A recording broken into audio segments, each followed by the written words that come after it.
Hi friends, நான் இன்றைக்கி இன்ஸ்டாமார்ட்டில் இருந்து வீட்டுக்கு தேவையான பொருளாக வாங்கியிருந்தேன். அது என்னென்ன பொருள் என்ன ரேட்டுன்னு பார்த்துடலாமா? 1/4 கிலோ பீன்ஸ் வாங்கியிருந்தேன். அதுக்கப்புறம் ஒரு காலிஃப்ளவர் வாங்கியிருந்தேன். பூவும் நல்லா பெருசாக இருந்துச்சு, நல்லா ஃப்ரெஷ்ஷாகவும் இருந்துச்சு.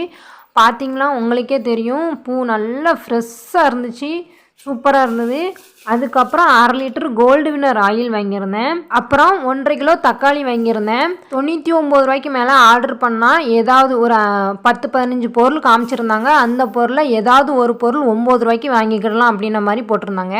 நான் தக்காளியை செலக்ட் பண்ணிக்கிட்டேன். ஏன்னா தக்காளி ஒரு நாளைக்கு ஒரு ரேட்டு மாறிக்கிட்டே இருக்குது அப்படிங்கிறதுனால நான் தக்காளி வாங்கிக்கிட்டேன். அது மட்டும் இல்லாமல் நமக்கு தக்காளி தேவையும் படும் அதிகமாக, அதனால் தக்காளி வாங்கிக்கிட்டேன். அதுக்கப்புறம் 1/2 கிலோ சின்ன வெங்காயம் வாங்கினேன். அதாவது உள்ளி 1/2 கிலோ வாங்கினேன். உள்ளி பார்த்திங்களா, ஒவ்வொன்றும் எவ்வளோ பெருசாக இருக்குன்னு நல்லா உரிக்க நமக்கு ஏற்ற மாதிரி தான் இருந்துச்சு. ஏன்னா சின்னதாக இருந்தால் தான் நம்ம உரிக்க ரொம்ப மாற்றப்படுவோம். இது நல்லா பெருசாகவே இருந்துச்சு. அப்புறம் 10 ரூபா விம் சோப்பு ஒன்று வாங்கினேன்.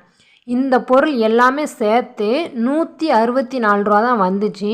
அதாவது என்னோடய மொபைலில் எப்படி ஆஃபர் போட்டிருந்தாங்க அப்படின்னா, 199 ரூபாய்க்கு மேலே ஆர்டர் பண்ணால் 50 ரூபா ஃப்ரீ கேஷ் அப்படின்னு போட்டிருந்தாங்க.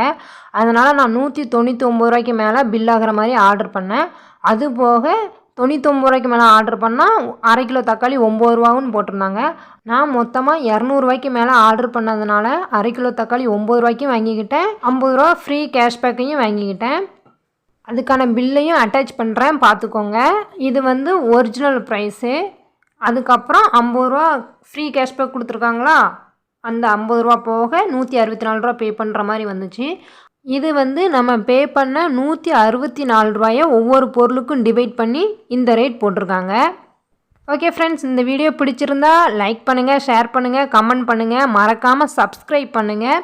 இனி நம்ம அடுத்த ஒரு சூப்பரான வீடியோவில் பார்க்கலாம். Thank you friends.